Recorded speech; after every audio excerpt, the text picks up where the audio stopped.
এইবাৰৰ এডিআৰই পৰীক্ষাক যদি আমি নিকা আৰু সম্পূৰ্ণ শুদ্ধ স্বচ্ছতাৰে কৰিব পাৰোঁ, তৃতীয় আৰু চতুৰ্থ শ্ৰেণীৰ নিযুক্তিও এক নিৰ্মল গংগাত পৰিণত হ'ব। আমাৰ ৰাজ্যখনত যুৱ প্ৰজন্মৰ বাবে ই এক আশাৰ বতৰা।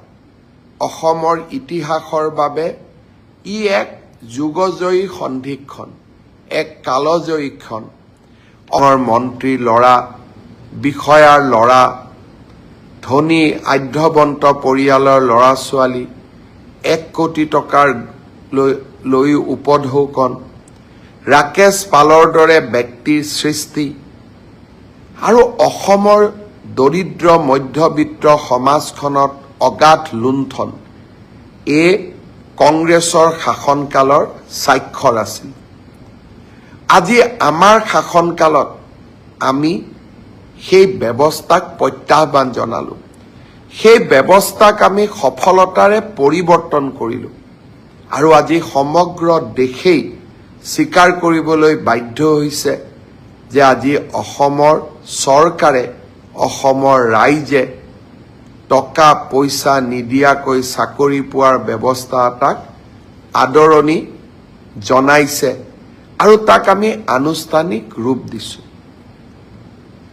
পৰীক্ষাৰ ফলাফল হ'ল, এইবাৰ এই পৰীক্ষাৰ ফলাফলত দুটা নতুন বৈশিষ্ট্য আছিল। যোৱা কিছুদিন আগতে কেবিনেটত আমি এটা সিদ্ধান্ত লৈছিলোঁ।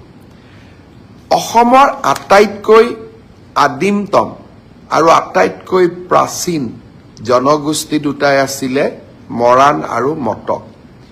যিকোনো কাৰণতে শৈক্ষিকভাৱে পিছ পৰি থকা বাবে সেই জাতিটোৰ পৰা আজিও দুইটা জনগোষ্ঠীৰ পৰা আজিও এজন মেজিষ্ট্ৰেট বা ডিএছপি বা লোকসেৱা আয়োগত পৰীক্ষা পাছ কৰা যুৱক যুৱতী আমি ভবা ধৰণে নিৰ্মাণ কৰি তৃতীয় শ্ৰেণী, চতুৰ্থ শ্ৰেণী, ৰাজপত্ৰিত বিষয়া, লোকসেৱা আয়োগৰ পৰীক্ষা, এই সকলোবিলাকতে মেধাৰ ওপৰত যি এক নিযুক্তি প্ৰক্ৰিয়া আমি যোৱা 3.5 বছৰত স্থাপন কৰিব পাৰিলোঁ, সি ভাবোঁ আৰু মই অনুভৱ কৰোঁ, সি আমাৰ চৰকাৰৰ কাৰ্যকালৰ এটা হাই পইণ্ট, অৰ্থাৎ এক সৰ্বশ্ৰেষ্ঠ সফলতা হৈ থাকি যাব।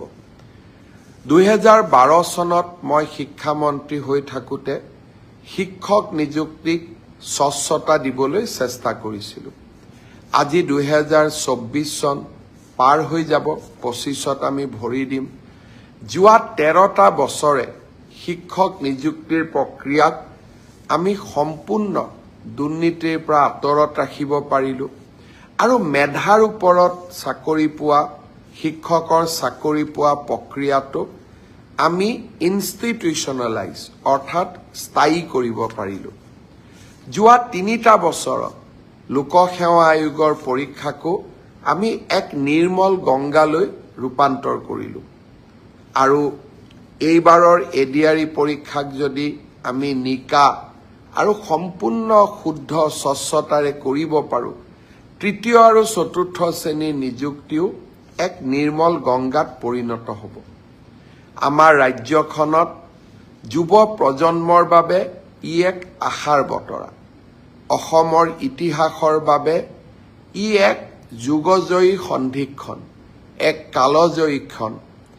অসমৰ বিভিন্ন আমাক সমালোচনা কৰা সংবাদ মাধ্যম, সামাজিক মাধ্যমত যিসকল লোকে আমাক সততে সমালোচনা কৰি থাকে, তেখেতসকলে এবাৰ মাত্ৰ আকৌ এবাৰ চিন্তা কৰি চাওক, কংগ্ৰেছ দলৰ মুখ্যমন্ত্ৰী এজন থাকিলে, অসমত কংগ্ৰেছৰ চৰকাৰ থাকিলে, চৰকাৰী চাকৰিত এনে নিৰ্মলতা, স্বচ্ছতা সম্ভৱ হ'লহেঁতেন নেকি?